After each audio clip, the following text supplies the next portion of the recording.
Hello, friends, and welcome to Adventures in Pixieland. We are in Bible study. We are in this video too.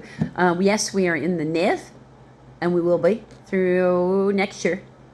And then, but right now we are in an epistle, which is a pastoral letter, or a letter giving instruction on faith. Pretty much what a pastoral letter is.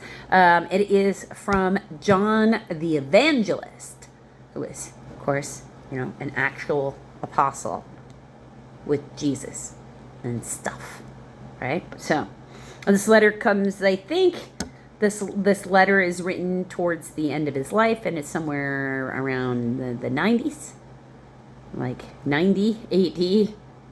To mid 90 AD to mid 100 AD, making him likely a very young man when he was roaming around with Jesus.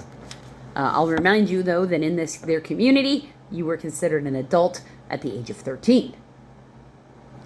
So, young man has a very long lifespan, and in a time when people did not age to be so old like we do now. So, chapter 3. Verse 7. Dear children, do not let anyone lead you astray. He who does what is right is righteous, just as he is righteous. He who does what is sinful is of the devil, because the devil has been sinning from the beginning. The reason the Son of God appeared was to destroy the devil's work. So you can't be running around and sinning and be doing God's work. If you are running around and knowingly, and especially gleefully, sinning, then you are rocking with Lucifer. And you need to accept that that's where you are. Because you can't correct yourself if you won't even acknowledge what you're doing that you shouldn't be doing. Especially if it, and you want a real quick way. What do you feel defensive about when people speak of your behavior? Like, what do you feel like you have to rush to defend when people come at you with your behavior? Like, where are your emotional reactions? Because there are the places when you know you're doing something you shouldn't be doing, and that's for all people. No exception for me. No one who was born of God will continue to sin, because God's seed remains in him. He cannot go on sinning because he has been born of God. So and I find it's also like, so now I'm trying real hard through most of my life, because it is, you gotta, right? To really hard not to be judgmental, and it can be so difficult, and this world really promotes being judgmental of each other, and that's part of where the moral equivocation challenge comes in. But I find that I have a hard time being around people who are sinning, knowing that they are sinning and knowing that they don't care that that's what they're doing. Like, it creates an irritation within my spirit where I want to, pop off at the mouth. So I have to separate myself from people who are behaving that way, so that I don't behave that way. Because it's also not a behavior I'm looking to try to justify either. This is how we know who the children of God are and who the children of the devil are. Anyone who does not do what is right is not a child of God, nor is anyone who does not love his brother. So, if you're running around in the world having an impact on people around you in the negative, and you just don't care if you hurt them because you don't give a crap about their feelings in any way, shape, or form, you're not in the love vibration. If you never put yourself in the other person's shoes, you're very far off from being able to be in the love vibration. Because love is considerate and kind. It's by nature. It's also respectful. If you don't respect someone, you can't love them. Because you have to care about their thoughts, their feelings, their opinions, whatever it is about them that makes them so that you don't respect that person. You have to care. Or you don't love. I mean, they're together. I mean, it's very logical. Love one another, verse 11. This message you heard from the beginning. We should love one another. You know, Jesus said so. Do not be like Cain. Cain killed Abel, remember? Do not be like Cain, who belonged to the evil one and murdered his brother. Children of Cain are part of why we had the flood. So don't think he won't come take everybody out. He has done that in the Old Testament. And why did he murder him? Because his own actions were evil and his brothers were righteous. Because he was full of envy. Do not be surprised, my brothers, if the world hates you. We know that we have passed from death to life because we love our brothers.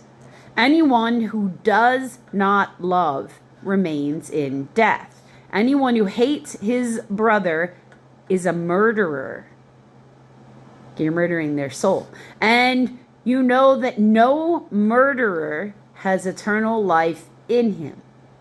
So malice for others can keep you out of heaven. To quote Will Smith, hate in your heart will consume you too. Verse 16, this is how we know what love is. Jesus Christ laid down his life for us, as we ought to lay down our lives for our brothers. If anyone has material possessions and sees his brother in need but has no pity on him, how can the love of God be in him? Dear children, let us not love the words or the tongue, but the actions and in truth. This then is how we know that we belong to the truth, and how we set our hearts at rest in his presence whenever our hearts condemn us. For God is greater than our hearts, and he knows everything. So, you know, it's not Santa Claus who sees you in every moment. It's the Almighty. It's the Almighty that sees you in every moment. Okay? So, he knows your intention. He hears your thoughts. He feels your feelings. He knows your intention. You can't hide it from him. So you have to heal what's within you that causes you to have malice for someone else as part of the Christ consciousness or being a Christian sort of path. Because love one another does not leave room for you to hate people, whether you take action on it, speak words on it, or not. Dear friends, verse 21, dear friends, if our hearts do not condemn us, we have confidence before God and receive from him anything we ask because we obey his commands and do what pleases him. And this is his command, to believe in the name of his Son, Jesus Christ, and to love one another as he commanded us. Period.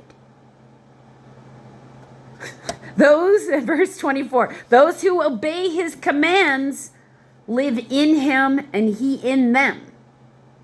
And this is how we know he lives in us. We know it by the Spirit he gave us. The Spirit of hope, the Spirit of peace, the Spirit of joy, the Spirit of love, the Spirit of healing, the Spirit of protection. Love can look like a lot of different things. Safety is where it starts. Because if a human being doesn't feel